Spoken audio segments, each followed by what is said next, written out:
up, everybody? It's your boy Dan in the building. We're here with another one, man.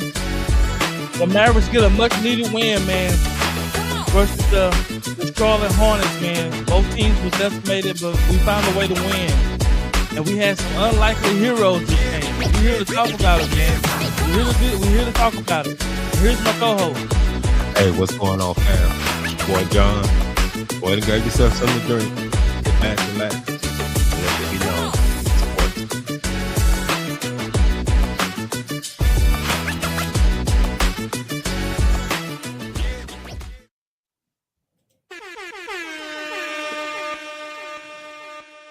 What's going on? What's going on, man? Some way, somehow, the Mavericks found a way to conquer, to win. And as I stated, there was an unlikely hero, simply because our coach Jason Kidd decided to not only play him but start him and give him starter minutes. This unlikely hero played 31 minutes. We have been screaming that he gets more playing time simply because he fills a void. He's a big body, and he used it fairly well, especially when it comes to rim protecting. Mark Williams would have ate us alive had this unlikely hero not been there. Mark Williams had 26 and 16 guys. So he played well. Just imagine had this guy not been in the lineup, which is Moses Brown. Moses Brown had 20 and 11 himself. And not just any 20 and 11. It was a big time 20 and 11. And made them relatively a jump shooting team tonight. You know, they was driving, but when he was in there, he made it ultimately difficult. And Powell looked like Powell, you know. I guess it was good to have him, but you remember what he is when he started playing.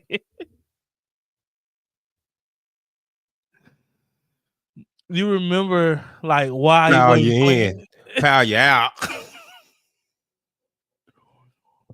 I mean,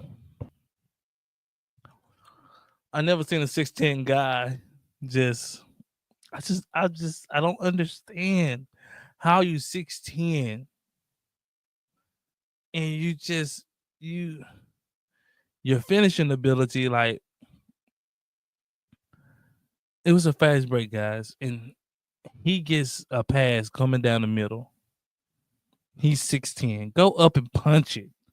He goes up, try to finger roll it, miss. Now he's looking for a foul. And I'm sitting there shaking my head like, dude, you're 6'10". You're in the paint. Just take the ball and rise. But like I said, man, it was a gritty game, kind of gutted out type of game, kind of a state of course type of game.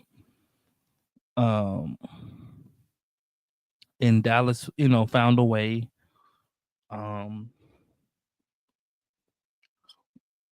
Klay Thompson, man, he hit some timely buckets. Timely buckets, man. Najee Marshall was putrid. He was single-handedly losing this game for us. They stopped guarding Najee Marshall. And I'm asking Kid or begging Kid to please take him out the game. Because now he's becoming a liability. He ended the game with 3 points, but he played 33 minutes. And he had a buttload of shot attempts. God, dog, I thought he had more than 3. Because he shot so much. And then Max Christie didn't play well either. He had 8 points, though. He played 34 minutes. I don't know if he's coming back to reality. But I also know that things are going to be tougher things are going to be more difficult um, when you're shorthanded, especially when you're missing your second star, because now you're asked to do a whole lot more. So to try to fill that void of an Anthony Davis, a guy who averages 25 and 10. So um Kyrie was, Kyrie.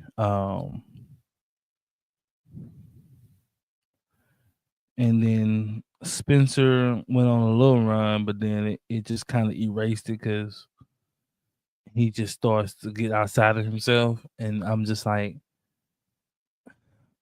so it's a particular play. They call a foul on him shooting a three. The Charlotte Hornets challenged the foul. They deemed it wasn't a foul. They deemed that he kicked his leg out. Yeah. So what Spencer Dinwiddie assumes to do is the next time he got the ball, he comes down, tries to jump into a guy to get a foul. Gets no call, ends up airballing the ball. Airballing and goes out of bounds. And it's stuff like that that really hurt a team, especially when you're undermanned. Like you just can't do stuff like we can't afford those type of mistakes because your margin for error is already low. You don't have a high margin for error because you don't have a lot of firepower that can make up for that, the mistakes. So um like those are things that kill us, things like that. Najee Marshall play. Max Christie had some plays like that where he was just trying to ISO, you know. Um but really getting into this game, man. Um they kicked our tail. Well, not kicked our tail, but they beat us on the boards. Um Both teams kind of shot poorly, but they shot terrible. They shot 25% from three. Dallas shot 30% from three. Um, as partly because of Najee Marshall. Najee shot like 5 or 6 threes. He missed all of them. That man shot 6 in them thing. That's what I'm saying. He shot 6 of them, and I doubt he hit one. 0 for 6. Kyrie shot poorly from three too.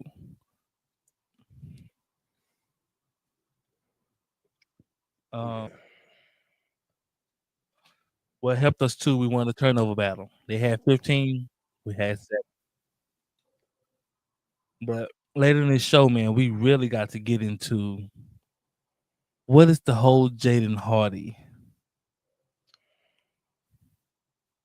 What is this going to turn out to be? And do you think Jaden Hardy will be trading all season? Guys got to remember, it ain't just Anthony Davis, Derek Lively, and Daniel Gafford out. You also have Caleb Martin, who's a good defender, who's a good 3-and-D guy. He's the better of the Martin twins. This is the Caleb Martin that went to the finals with the Jimmy Butler Miami Heat that was going off in the playoffs. That's that Caleb Martin, who has experience, who's savvy. So Jaden Hardy is already not playing, and you're undermanned. What happens now? And we're gonna get into that, man. We gotta dive into that. What happens with him? But John, what was your take on the game, man? Like the title of our show tonight, Resilient Mavs Take Down Hornets. We do have a resilient bunch, regardless of all the injuries that we have. It seemed like it's somebody new on the injury report every game. Yeah, PJ didn't Um, play. PJ didn't play, but they stuck it out, man. They continued to fight, man. Even with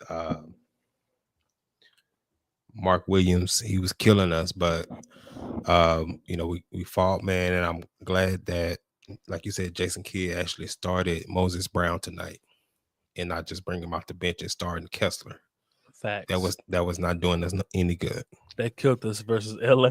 LA, you starting out at a deficit. Um, but yeah, man, Kyrie did his thing, man. I said it, 25, 9 boards, five, 5 assists. Klay Thompson, 18 points. Hit a big three in that corner on that broken play. um, Max Christie, man. Yeah, I don't know if it's necessarily him coming back down to earth, or he's more up the scouting report now. He's not, so he's maybe getting a little bit more attention, but we'll see. Yeah, man, Dante Exum, he plays solid. 12 points. He plays solid as another ball handler.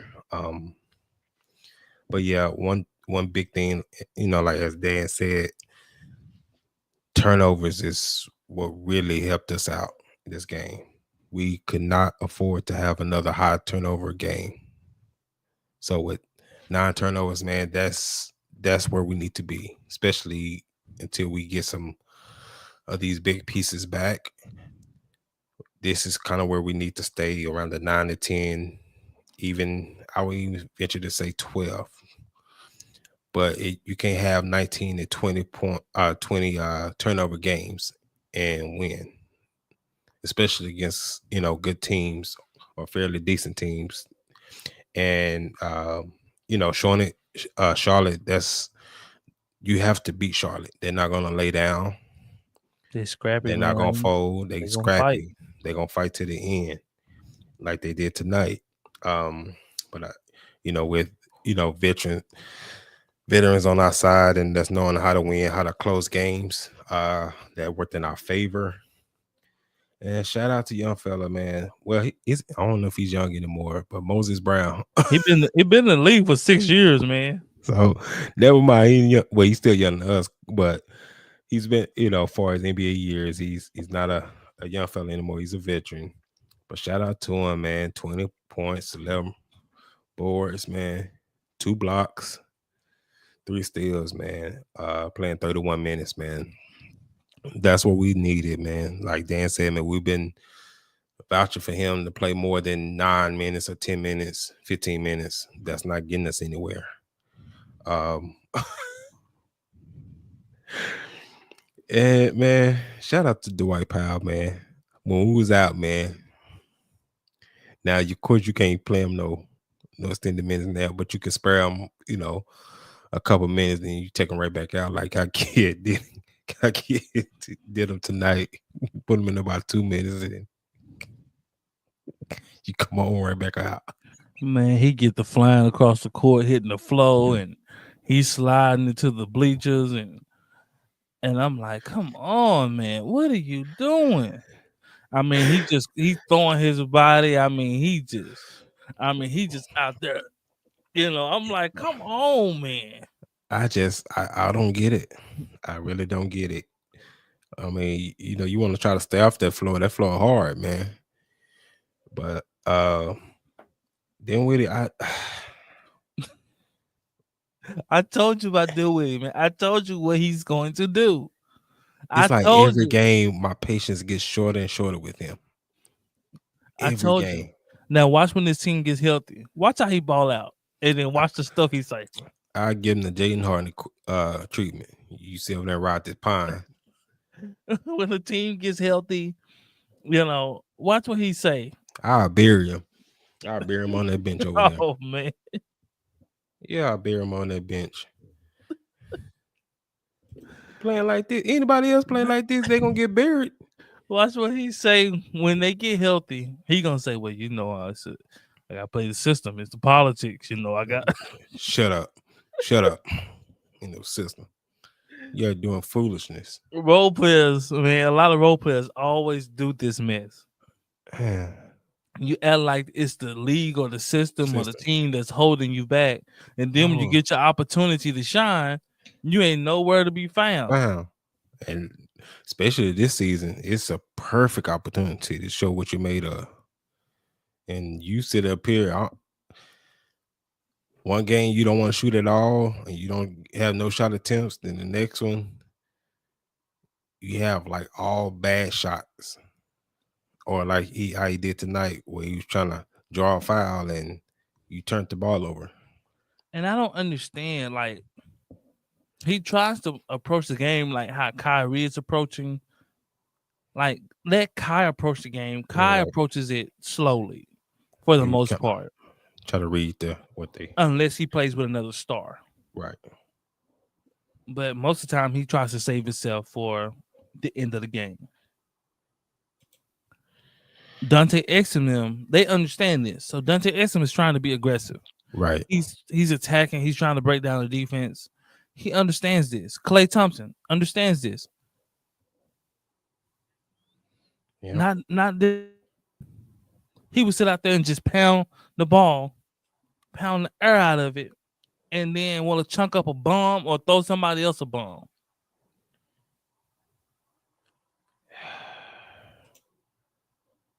Yeah, man. And then Jaden Hardy get in, he missed 1 3, and Kid take him. He take. Let me see what Jaden Hardy did tonight, man. So 3 minutes, 0 for 2. That I'm man got saying, a like, he shot that last 3, and Kid took him right out. Yeah, I mean, he didn't give him a chance. you talking about a short leash? He didn't give him like a chance. Yeah, I guess to venture into your question, man, I think this is his last season with the Mavs, man. I think he will be traded in the offseason. I think he's not a kid guy. I mean, we obviously see the roster. So Yeah. when you look at the roster, And that's he not sticks helping. out like a sore thumb. Yeah. So along with those factors, he's already been buried on the bench, and so with him not, like you said, 3 minutes, and you yank him, and he doesn't see the floor anymore. Yeah, especially with the way Dinwiddie is playing. With the way Dinwiddie is playing, he should have got more minutes than 3 minutes, because Dinwiddie didn't give you nothing. What, 8 points on 9 shots?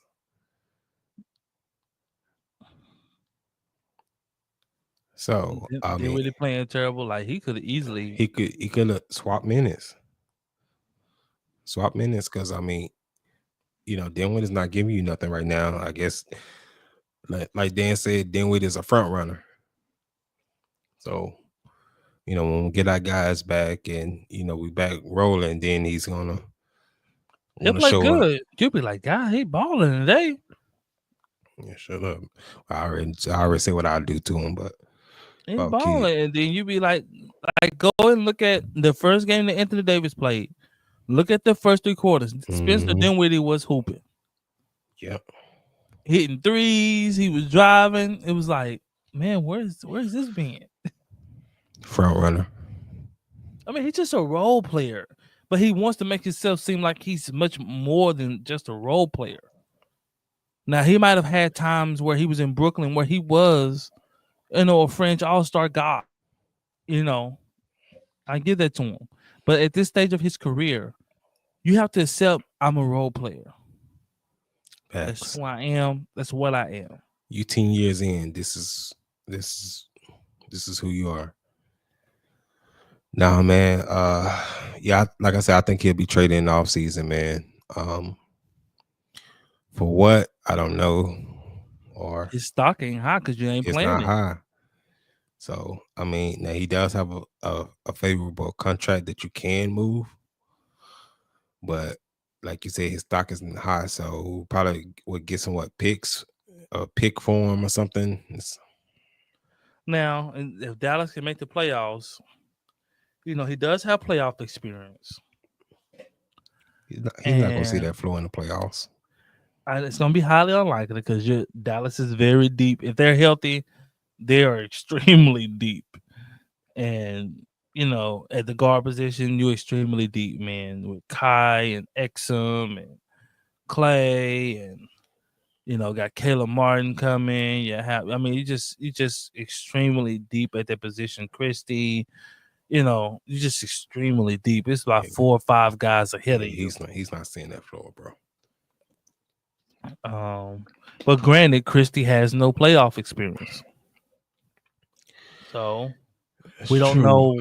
We don't know what he would do in that situation when a team is, going through your game with the fine tooth, and they are, the atmosphere is different.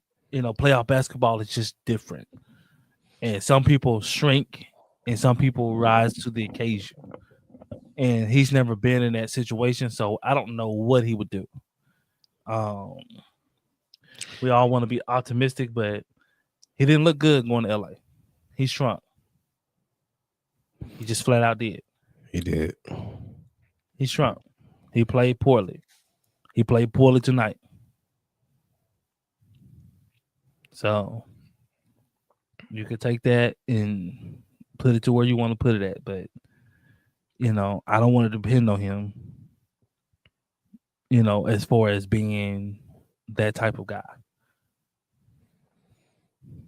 Now I know things will change once you get back. It takes a lot of pressure off. And then a lot of Yeah, guys will shine because the defense is going to be stellar, guys. It just is. It's going to be really good defense. It's going to be good defense, and a lot of the offense is going to come from the defense. It's just going to be, defense is going to be good. The only issue they're going to have is, do they have a guy that can consistently take over offensively? well, they banking on Kai and AD, man. Well, I know what you're banking on, but I'm But saying, like, that's all we got. Thanks, Nico. Thanks, the owner. when you're looking at, like, we looked at the LA game, like, we needed somebody to just take over. Yeah, Kai had good moments here or there, but it wasn't enough. Like, now, granted, do I think we're better than LA if we're healthy? Yeah, I think we're overall better than LA. But if we seen LA in a game 7, I wouldn't want to see Luka in the game 7. I know mm-mm. exactly what he is in a Mm-hmm. game 7. That's facts. And I've seen Let Kyrie disappear in games.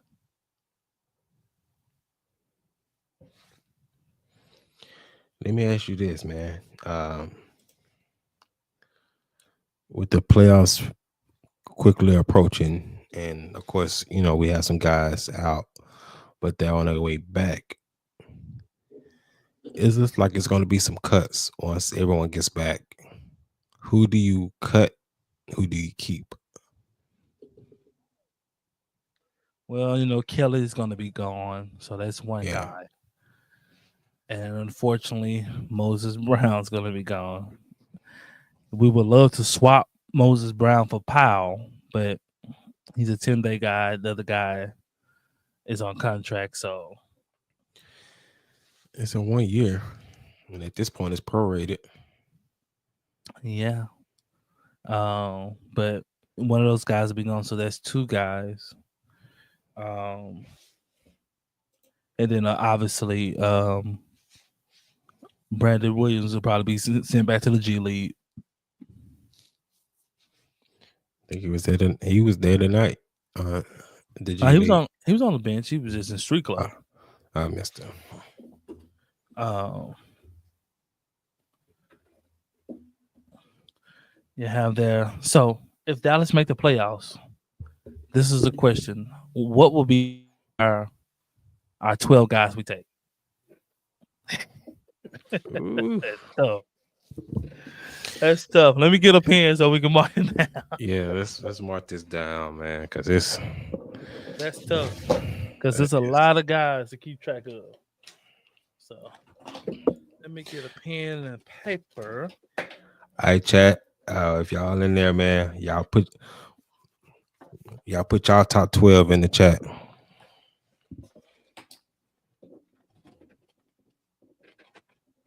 So I got my pen and paper. So I'm going to write down my 12 that we are taking.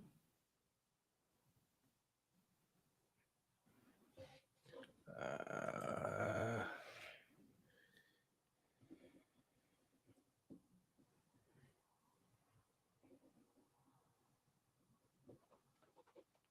Get a hold of my pen. Hold on.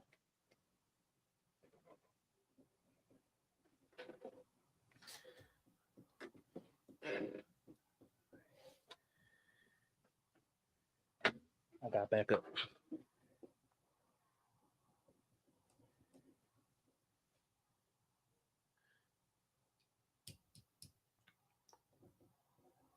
I'm tripping.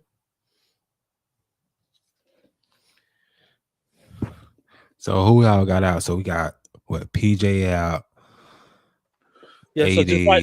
write down your 12 and then we'll go through and see. Now I'm just trying to make sure I ain't missing nobody that's on the injury.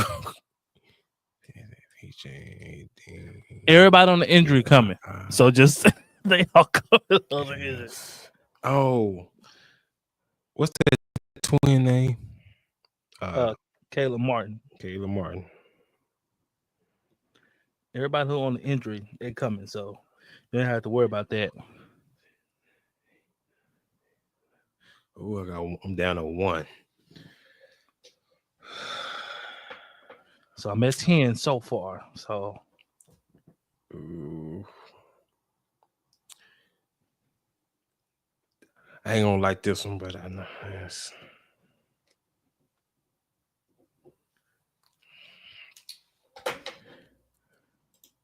so I'm down to 1 now. Yeah. So I'm at 11.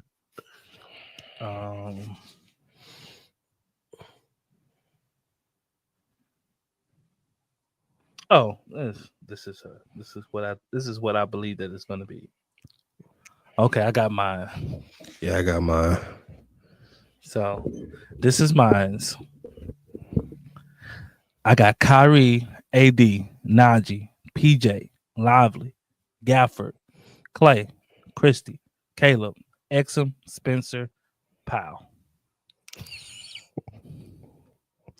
Now, do I want Powell to go? No, but do I know that's what it's going to be? It's realistic. Yep, it's just going to be realistic about it.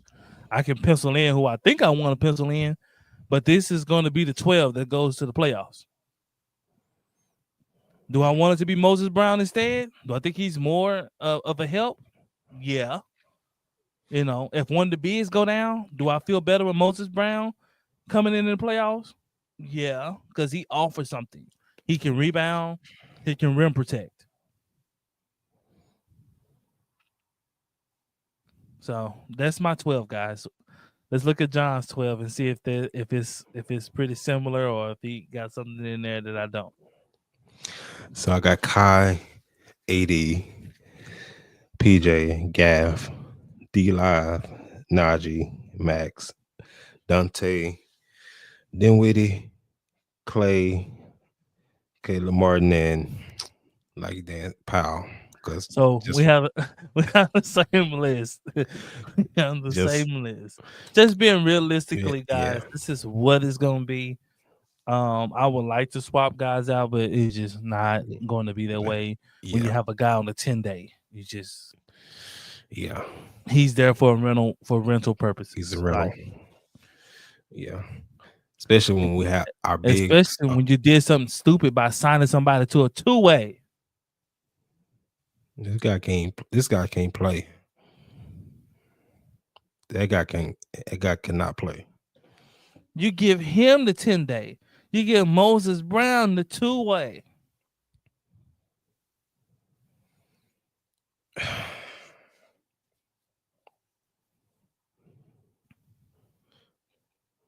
Man, it's like day by day, man.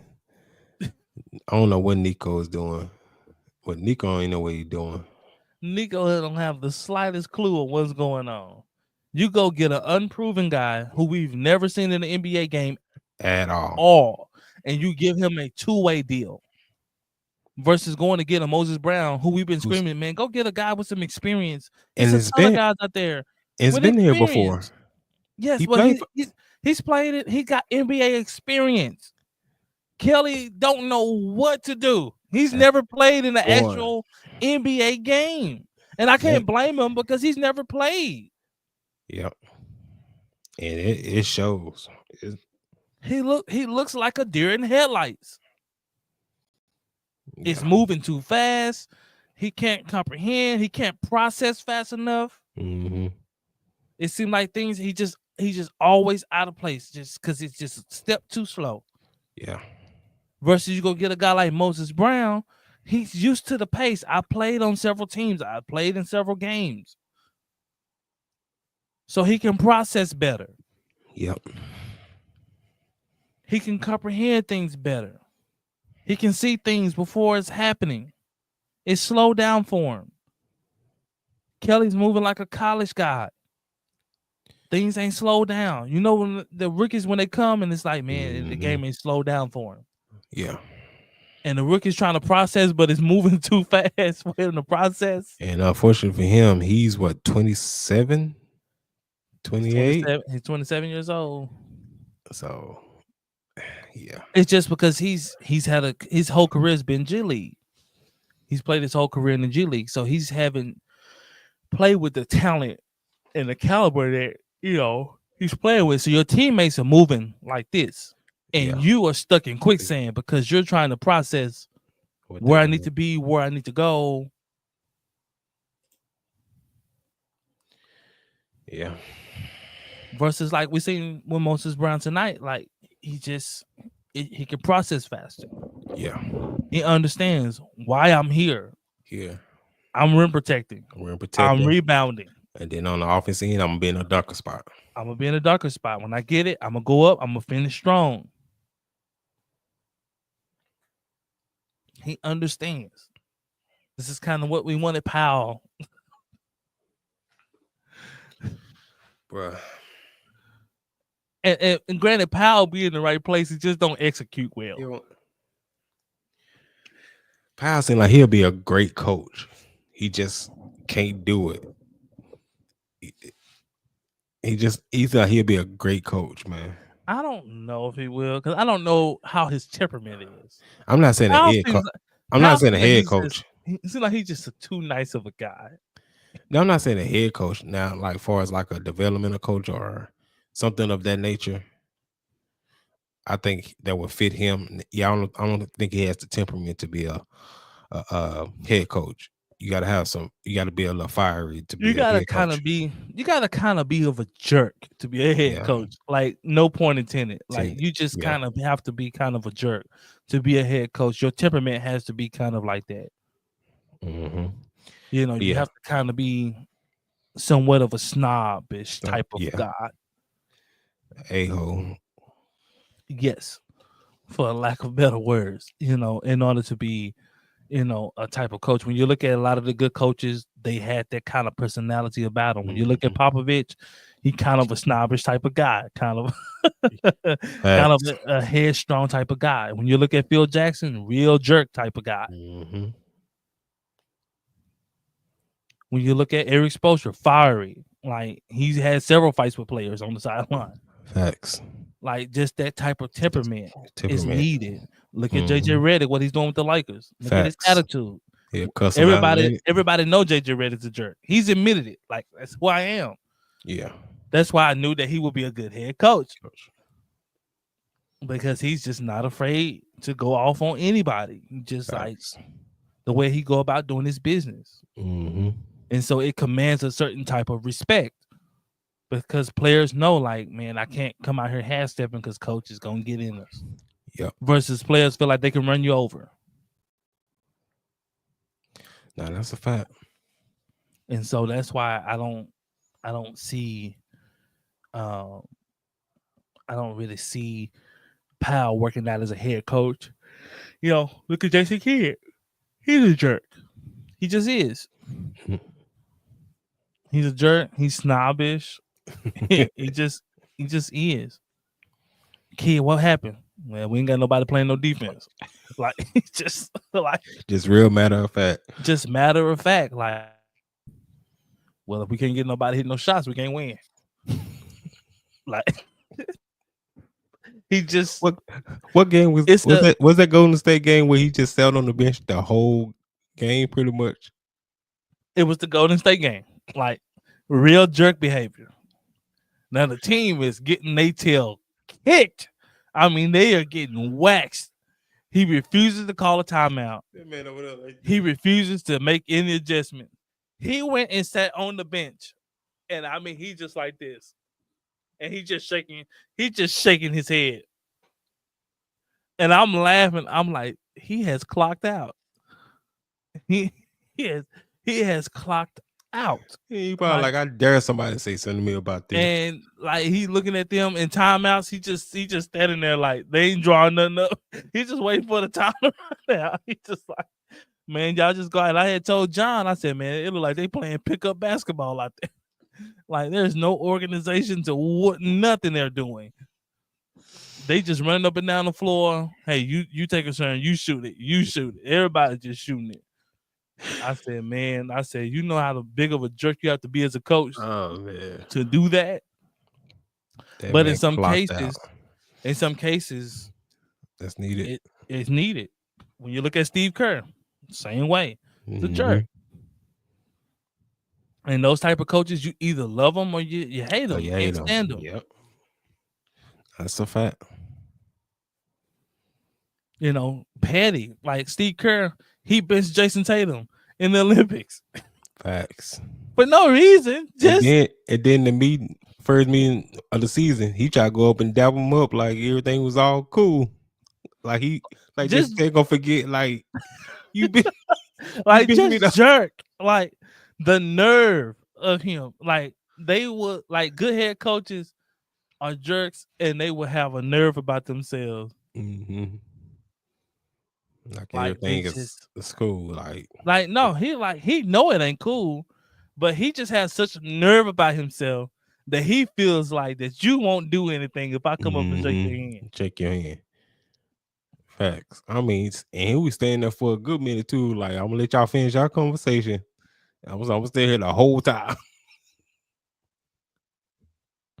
So now, I mean, Jason Tatum. I mean, he won a gold medal, but he's not gonna play for the Olympics no more. He won one, but he didn't win one because he didn't win one. It was really a participation trophy. Man, he didn't play. It's messed up because his teammates played a lot of minutes. Drew Holiday and Derek White, and they're role players. Your fourth and fifth option got more burn than you did. And they're watching and look at their facial expression when they on the court and they looking at Jason Tatum riding the pine. And they feel uneasy because they like, man, like we shouldn't really be out here. If anybody should have been riding the pine, should have been them. Yeah. Right? But that's the jerk behavior mentality. It's almost like I don't know if you guys remember, was it the 2008 Olympics? Was it? Who was the coach then? It was the Allen Iverson old coach. Brown. Last name Brown. What's his name? Shoot, now make me look him up. I want to give y'all the right information, man.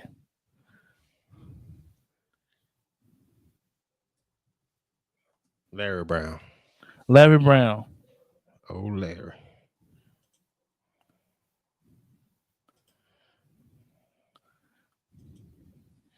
Yeah, he was a big jerk. So, for those who don't know, so LeBron James' first Olympics, right? It was LeBron James first Olympics, D Wade first Olympics. It was a lot of the first Olympic game, and Larry Brown was the head coach. Olympic. This was 2004, right? So this was going into LeBron James' sophomore season. LeBron James was drafted in 03. He was 19. Larry Brown was the head coach. USA is getting smacked. And you got D Wade, LeBron riding the pine because he refused to play them because he don't like to play young players.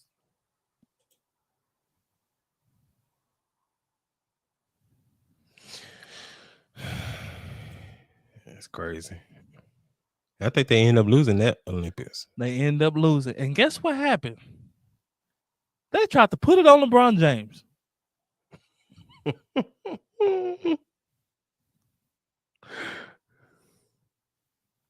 They tried to put it on LeBron James. Oh, well, you know, he lost in the 2004 Olympics. And LeBron like, bro, I didn't play. So they had LeBron on the bench. Amari Stoudemire was on the bench. D Wade on the bench. And then Carmelo played a little bit, but not a lot. And the rest of the guys were Allen Iverson, Stephon Marbury, Carlos Boozer, Okafor, Sean Marion, Tim Duncan, Lamar Odom, and Richard Jefferson. That's nasty work. Now, they could have won gold had you just played LeBron, D Wade, and Carmelo, and Amari Stoudemire.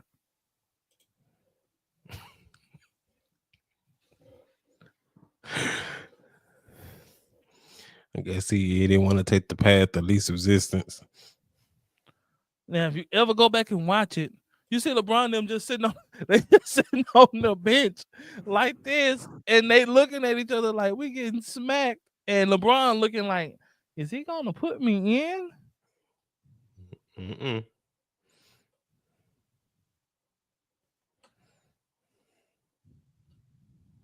Why would he do that?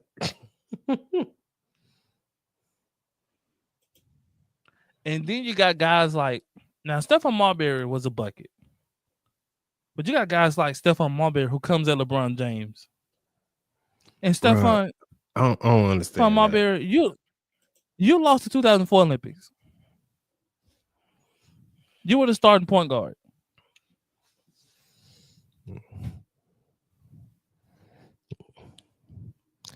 Yes, man. Now this is wild work because Stephon Marbury was always trying to get cool with LeBron. Now you hating on him. But it was a video out where LeBron just kind of like didn't shake his hand. Oh. And it just kind of went downhill from there. What is it about these guys, man? If somebody don't shake your hand, you just want to just be salty and bitter. I mean, come on, man. Over a handshake or lack of a handshake. That's what I ain't gonna say that's what we're doing now. And this is what they doing then, and they still holding on to it. LeBron is the type of guy, if he rock with you, he rock with you. If he don't, he don't. Yeah. A la him, Michael Jordan. You never see them together. Mm-hmm. Arguably the two best players to ever play the game. When they did the top 75, they wasn't dapping up and shaking hands. They spoke like, "Hey, what's up?" And they just kept it pushing. Yeah. No hard feelings, and kept now pushing. Bron is more closer to Magic. Mm-hmm. They'll sit there and have a full-blown conversation. LeBron, don't fool with Kareem. Don't fool. Right? No. He's just like, I don't fool with you. Like, if he don't fool with you, just don't fool with you. And Kareem, you know how Kareem is, man. I mean, yeah, we know how that is. But it's several guys in the league who will not like you and still smile in your face and I want to dap you up and, you know, this and yada, yada, yada, yada. But I can respect the guy where if you don't like me, I like to know you don't like me. Like me, right? And You know your standards. let's just keep it respectful. And we just keep it pushing. We ain't gotta take no jabs at each other. We ain't gotta go through all that because it's unnecessary. Because we ain't finna fight. And I hate the guys that's like that, especially in the NBA, where you this tough guy and then it's like, man, you're not finna fight. Like you're not finna do that. Now it's guys in the league that will fight. I like Isaiah Stewart. You took the words right out of my mouth. He don't come to play. He come to fight. I'm gonna tell you this: most skilled guys not gonna fight. Absolutely not. It's the guys that are there on hustle. They'll fight you and they'll ruin your career. Ain't got nothing to lose. Don't tussle with a guy who ain't got no skill. This is the moral of the story. I've seen it too much. We need to put that on the t-shirt. Do not tussle with a guy that has no skill. That has no skill to his game. Skilled guys, we ain't trying to fight.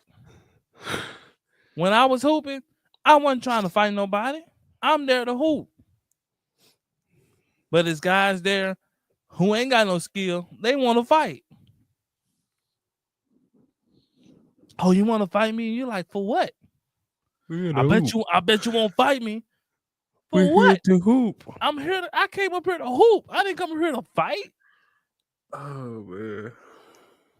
But I've had that happen to me personally a lot of times where I would go to the court and I'm baking stuff. I'm cooking. I'm cooking them. And they get mad or pissed off, like, yeah, I bet he won't fight me though. I bet he can't fight me. I bet he can't whoop me. And I'm sitting there laughing, like, dude, like, go home. Like, I didn't come here to fight. I came all the way up here to hoop. And then one of them will fight you for what? You're the only one that's mad. I'm not mad. Oh man, he mad at you. And I just tell him that's his problem. That ain't mine. If he mad about something, that's something he got to work out. Yeah. I'm not going to be sitting over here worried about is somebody mad or angry. I keep hooping. He don't want to fight me either. Because if he wanted to fight me, he would just start fighting. Yeah. So Facts. I don't breathe life into stuff like that. When I would go to courts and guys be talking trash and saying this, that, and yada, yada, yada, I just take it for what it is. It's trash talk. That's all I take it for. I trash talk too. Especially if you're going to trash talk me, I'll trash talk back. And I tell them, that's why you're over there. I put you over there. As long as I'm out here, you're going to be over there. Yeah. Go home. I bet you can't beat me. You don't want to fight me. Like, bro, you don't want to fight. People who want to fight, they don't do that. They just fight. I just fight. Isaiah Stewart. just fight. You don't do all that. But now we live in a society now, and we have a bunch of keyboard warriors. Boy. And a bunch of people who have been empowered by social media and the internet and all these things to where now they're just super, super tough where I could just say what I want to say and people breathe life into those people. Yeah. That's a fact.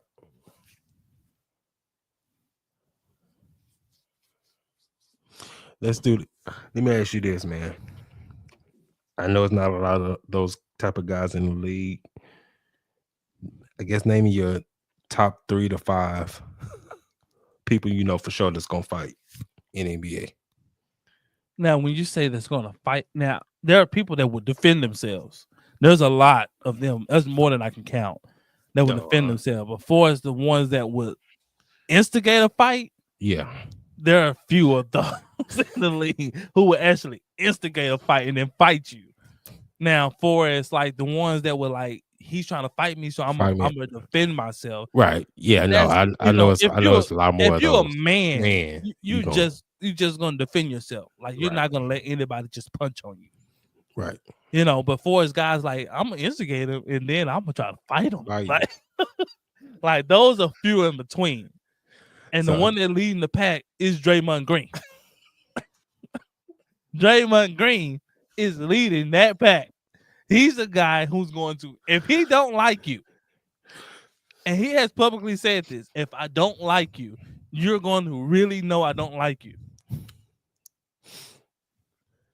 And we have seen him when he plays guys he don't like, a la Rudy Gobert, Nurkic, who's now with Charlotte, but he used to be with Phoenix, Sabonis, Jordan Poole. Like if he, boy, he knocked the talent out of Jordan Poole. Jordan Poole ain't been the same. Went from averaging 20-something to averaging 12. Boy, if he don't like you, Draymond Green is one of the ones you're going to know when he plays you. If he don't respect you, you're going to know.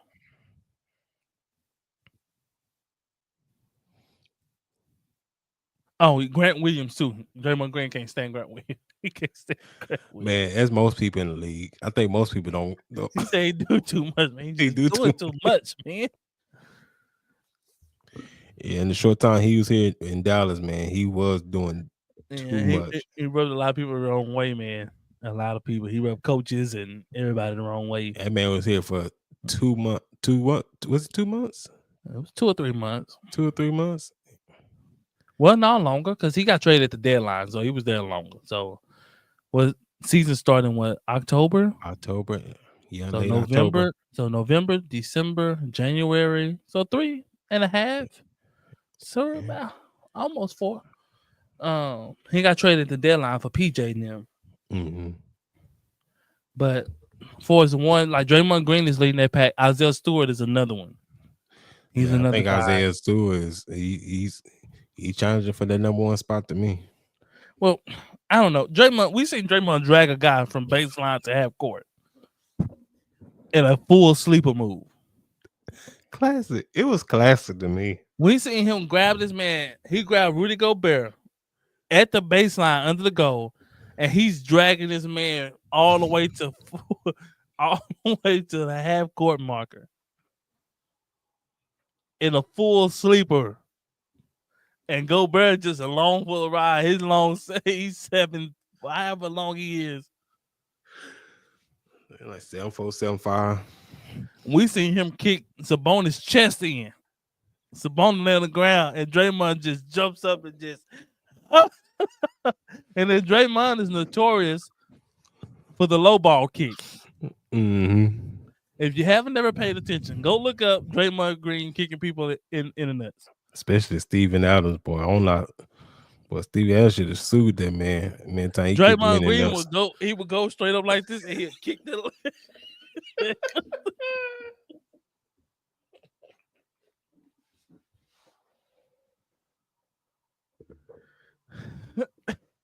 And then get pissed when you call it. Like, man, that's almost a foul, man. That's a defensive foul. You can't do that. So that's Draymond Green. That's why he's leading the pack, because the stuff like that. And his track record. Now, Isaiah Stewart is he's there. He's up under there. Isaiah Stewart's another one. The Twins used to be, when they was active, the Morris Twins, they would be like that, where they would just mess with you and pick with you and try to make you fight them. That's a fact. So they were both like that when they was more active. Now they're they just there for veteran support. Yeah. Other guys who instigate fights. Jimmy Butler, but only with his own team. Jimmy Butler is a bully to his own team. Like, he don't really get into it with other guys. Very seldom. Only person that he just really got into it was Grant Williams. And we remember what happened in the playoffs. Jimmy Butler bust up Grant Williams. Yeah. Oh, and TJ Warren. Yeah, TJ1 had one of the greatest runs in the bubble. Yeah, seen like Facts. um, but Jimmy Butler, man, when he's on teammates, what he did in Minnesota and Chicago and Philly.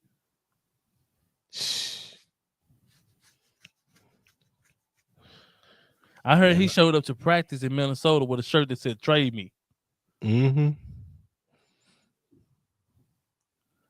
Went out there and spanked him in a scrimmage. Diabolical. Now there were more guys like this in the earlier years. You know, going back in the earlier years, with more guys who were instigators and stuff like that. You know, who will fight like Artest. You know, he didn't like you. You know, he gonna rough you up. He gonna do something and try to threaten you to do something. Mm-hmm. We seen him elbow James Harden head off his shoulders. Boy, I thought James was dead. I think Jane thought he was dead. He hit James Harden so hard, boy. He elbowed this man so hard. It was so purposeful. Because you can see the wind up of him doing this. If you go back and watch the video, he did a double pump. You can see him pull that arm forward. I mean, he throws it back and catches James pinpoint on the temple. And James, I don't know how he ate that. Now he fell out, but I don't know how he wasn't asleep. Fell out. Well, I'm saying I don't know how he wasn't asleep with his elbow. Because boy, I thought for sure he was asleep. Man, hey man. Can you imagine him waking James up on the court? James. Yeah, James Harden laid out like a crime scene. Like, he laid down a long time. He was an instigator. He instigated Ben Wallace, made Ben Wallace. He started the whole Mavs in the Palace. It was run up there. He went and fouled Ben Wallace hard unnecessarily. Really? I think that's like really the only time I ever seen like Ben Wallace be like that. I mean, nobody really just messed with Ben Wallace because he was Ben Wallace. It's just like, I mean, of course he'd knock me out. Like, look at him. And look at how big he is. Mm-hmm. And so nobody did. He was just the only crazy one to do it. I remember one from the 90s. Vernon Maxwell. Vernon was crazy. And for those who don't know, I stay in the Houston area. And Vernon stays down here. And from time to time, you will see Vernon do crazy stuff in Houston. And he would post about it on social media. Vernon is crazy in real life. Yeah, Vernon's touched. Like, he is crazy. And the only one I seen, like, kind of check Vernon was Hakeem Olajuwon. Yeah, he slapped him. He slapped the dog snot out of Vernon, y'all. But that's African strength. The African strength different. Another one, Gary Payton. Gary Payton is an agitator to the point to where he gets you to try to fight him. I can give you that, yeah, because he gonna talk. He gonna definitely talk. Another. Oh, we got one now. What's that boy in Houston? Dylan Brooks. Oh. You there? Okay, looks like we lost. Hold on, we're breaking up, guys. Then you there? Okay, I think we're back. Yeah, I'm here. Okay, you was kind of chopping. He in Houston now? Yeah, Dylan Brooks. Yeah, but Dylan don't want to fight. He's just an agitator. No, what I'm saying, he's that agitator. Like, I don't think Dylan would actually fight. You don't think so? Why? Because he's Canadian. Got the Drake going on. No, I just think that he just he's just not like that. He's just not built like that to where he would actually just like swing off on you. Yeah. Yeah, that's Like KG was more of a talker. He wasn't talker. going to Yeah. fight. KG said,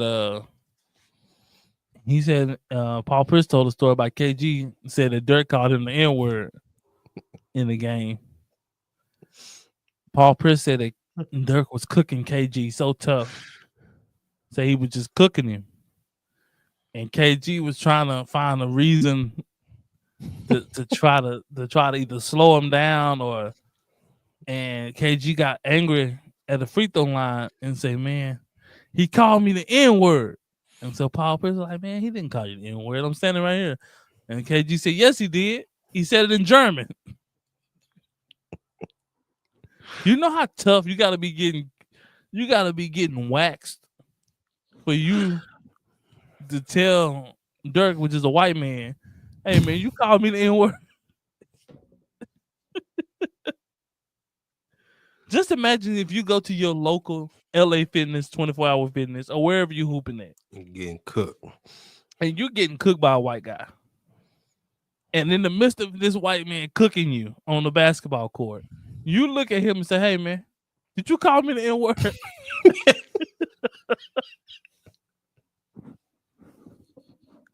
You know how bad he has to be cooking you for you to come up with that in your mind.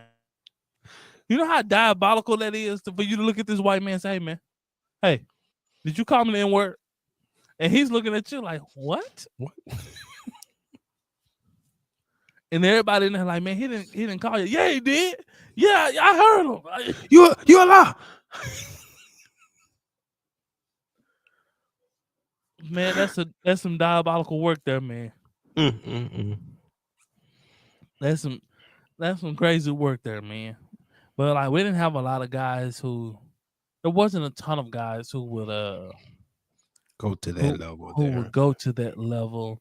Rasheed Wallace was one guy who was this talker. He was a big talker. Before it's like guys who will fight, like Kerry Kittles. Kobe, God rest his soul. Kobe got two-pieced. Oh, you talking about Chris Childs? Chris Childs, yeah. Yeah, Chris Childs, yeah. God rest Kobe's soul. Chris Childs hit Kobe 2 in the mouth. Pop, pop, pop. Now, granted, Kobe told him to do it. So that's a fact. The story is they call a foul on Chris Childs. And Chris Childs told him he'll do something to him. And Kobe said, do it. And yeah, he walked over and wop, hit him with 2 of them things quick. And Kobe was like, they start trying to grab. Then they're like, oh, hold me back. I'm gonna get him. Hold me back. Oakley was one of them dudes. Oakley was a menace. He still is a menace. He was a menace. He was such a menace that Jordan befriended Oakley. Just so he wouldn't be a menace. A lot of people know Jordan befriend a lot of people, especially if you went on this team. Mm-hmm. But there's certain people that he befriended. Like he befriended Magic but he befriended Oakley. Oakley was a menace. It's nothing for Oakley to choke you out. Like if Oakley is the type of guy, if he say he'll do something, just believe he would do it. He's gonna do it. He's not gonna forget. Him with that New York team they had, boy, they were killing people. Anthony Mason, Oakley, Big Patrick Ewing, John Starks. Patrick Ewing with his knee braces. Boy, them things were huge. I ain't never seen nobody play with soccer knee braces before. He had soccer pads. on his knees. If you don't know who Patrick Ewing is one of the first brothers to play with soccer knee pads. And they were white. They were big. They were white. And I used to always wonder, like, man, why does he have these big old knee pads on? It was like the same knee pad that you would put into your football pants. That you would slide in there. It was the same kind, man. And I'm like, man, why he got these big bulky, knee pads? But Oakley, Mason, Patrick Ewing, man, they would clean you up coming up through there, man. Play on shin guards. Man, shin guards, man. That man had soccer shin guards on. And for those who know, they know I'm not lying. For those who, I don't know if you're too young to know about 90s basketball. Just Google it. If you didn't watch it, but just go Google Patrick Ewing's NBA attire. And I guarantee you those knee pads will probably pop up there first. I don't know what brand it was. It like they were just branded knee pads. I don't know. I'm not sure what they was. But for those who don't know, man, go look it up. I guarantee you, you'll be like, man, what in the world is dude wearing on his knees? What's something wrong with you? I'm not lying.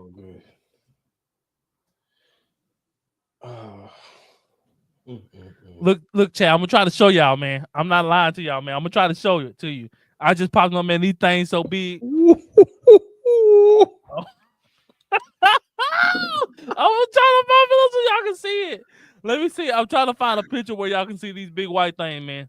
And you tell me if these things not for soccer.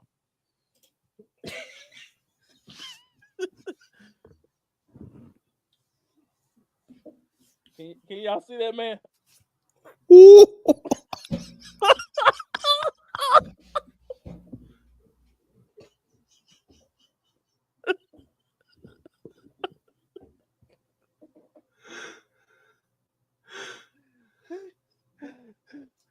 Man,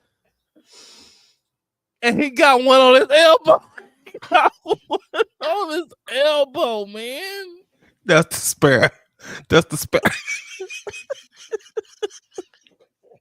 How is he performing? Look at this. Look at this on his arm, man. He got a knee pad on his arm.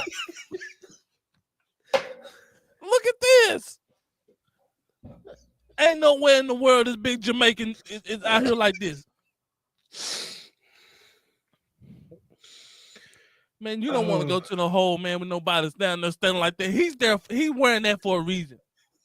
I'm telling y'all this because he wore that for a reason because he was willing to lay somebody out. Oh my goodness! Can you imagine that big white elbow pad coming across your eye? Y'all see how big that thing is? And it ain't no telling what he had in it. You can hide a lot of stuff in that white. You can hide. Look how much stuff you can hide in that. Look at that, y'all. You can't tell me he ain't had no blade in there. He could have put a blade in there, a pack of Newports. He could have put anything in there. Bag of rocks. Ain't no way in the world, man.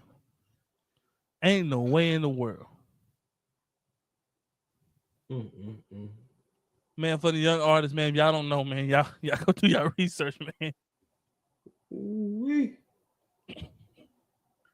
Man, y'all go do y'all research, man. But man, them guys were diabolical, man. Look how long they are. They so long. They just so long. Man, this thing is crazy, man. And now people wondering, like, oh man, we got away from the physicality in the NBA. We got away from all the, putting people on their behind and really laying people out.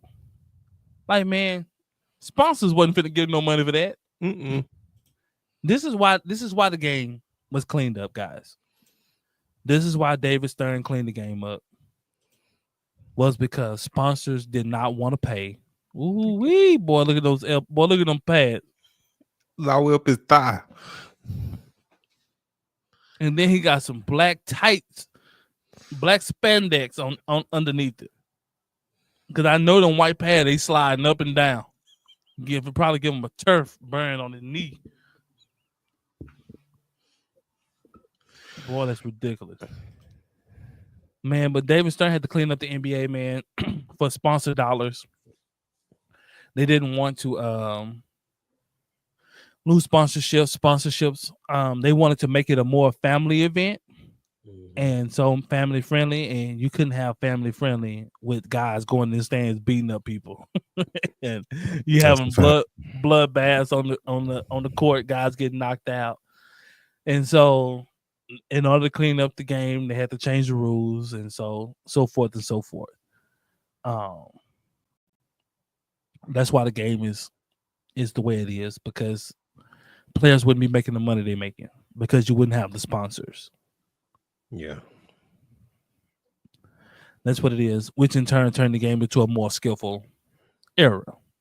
This game here is solely based on skill because you can't use physicality. Mm-mm. Back in the day, everybody on the court didn't need to have a ton of skill because you were able to be physical. You were able to knock a guy out of mid-air. You were able to elbow somebody. That's facts. In this era, you can't do that. So you have to have skill to compensate for the lack of physicality. And so people say, oh, man, they don't play on defense. You can't play defense. Only way that you can play defense on a very skillful guy is if you're able to touch him. Point blank, period. Other than that, you just hope he miss. That's all you can do. Make it That's tough. It ain't that guys don't want to play defense. It's just you can't play defense. You can't stop a skilled guy. I don't know if you ever guarded a really skilled guy. I have. Hard to stop him unless I get my hands on him. Just is. He's just offensively talented. I played a guy one time. I'll give y'all this quick story, man. He came from overseas.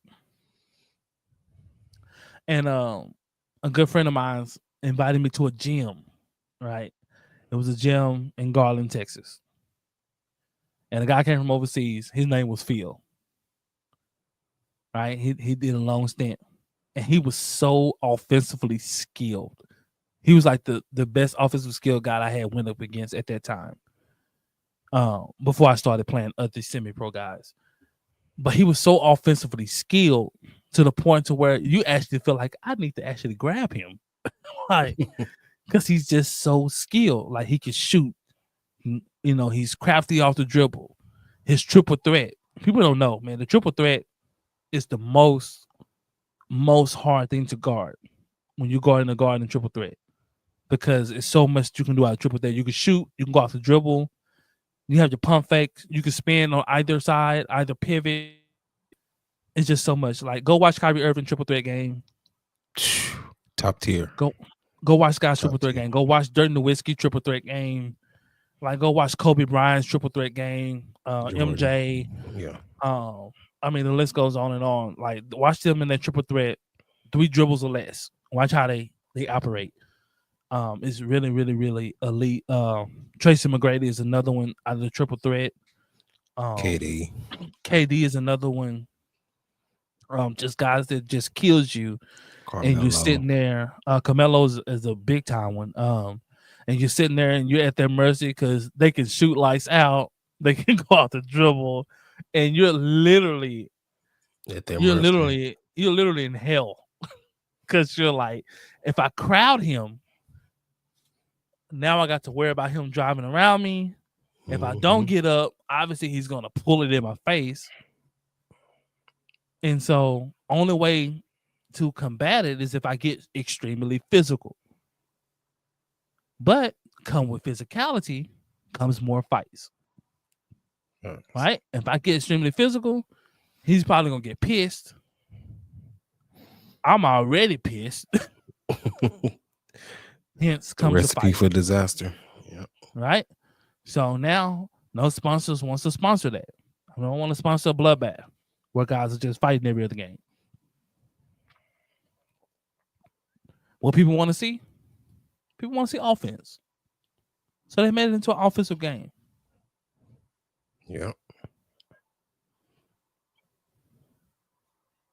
You know, um, some guys will be able to translate into a physical game. Others wouldn't. Like guys like Steph Curry, he benefited from the rule changes. Yeah. Right? He can run freely. Can't touch him. And ain't nobody. You know, back in the day, if you was running through the lane or you running off screens, they hitting you with the bow. Mm-hmm. Like Reggie Miller and them coming on screens, he was getting lit up. Lit. Mm-hmm. I don't know if you ever go and watch. If you ever go watch the games, I watch what Oakley and them was doing to Reggie coming off the screens. Or Oakley was giving him the business. Like, go watch what they was doing. Watch what the Pistons was doing to him. Watch what Big Horace Grant was doing to him. Like, go and look at those games of them running off the screens. Like, he was getting killed along with a lot of other guys. So, those guys, they benefit now. Because you can't touch them. One of the first to benefit from it was Steve Nash. Right? He benefited from it. He won 2 MVP. That's a fact. Because you just couldn't touch, just couldn't touch him. Dribbling. And, he going all around the court and maneuvering and, making it into a rat race and you chasing him, and so like that's going to favor him. Yeah. So, he benefited from it. The game really got less physical once 2010 came. It just started getting less and less physical. But like, yeah, in the 80s, 90s, and even the early 2000s was physical. It just was. And so like when people say, "Oh man, LeBron couldn't be in the physical," like he came in the physical era. It was physical in the early 2000s and dominated. He was going against the Rasheed Wallaces and all those guys that were really, really being physical. Mm-hmm. Ben Wallace, and he was playing the era. Shaq. He was playing the era with those type of big guys. So, like, yeah, some guys could translate, and other guys will have a tough time. Yeah.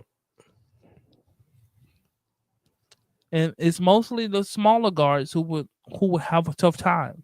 Now they will be able to play. Don't get me wrong, but as far as doing what they're doing now, their impact, yeah. They knocked Allen Iverson all across the floor. He was getting knocked out. That's a tough joker there. And he will bounce up every single time. I was just like, man, what is this guy made out of? This man is 6'1" on a good day. And he's probably 180 pounds soaking wet. 150.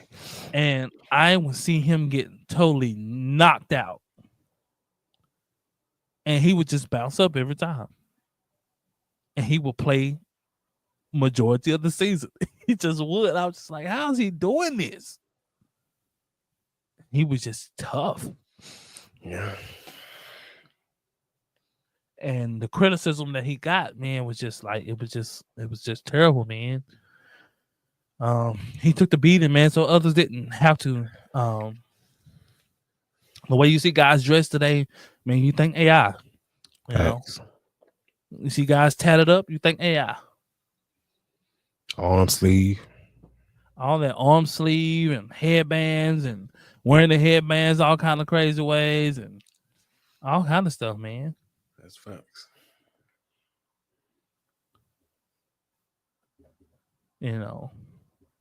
But We here, man. We're finding a way to keep it pushing, man. Keep it going, man. We talk about everything, man. Not just the Mavericks, man, but we try to incorporate all basketball, man, and Yeah. the way things are looking, man, the way things are going. We're gonna touch in on a little bit more things on the next show. A couple of teams I want to talk about on the next show, man. So, man, join in, man. Teams like the New York Knicks, man. Are they for real or are they frauds? A couple of teams we're gonna touch on. So, man, join in, man, and listen in, man. We're gonna have some real good stuff for you, man. We got some guests coming that we're gonna get on here, man, and we're gonna really, really, really chop it up, man. It's gonna be funny. It's gonna be the real, man. So lock in with us, man. Remember, follow us, man, on every social media platform, man. And let that be.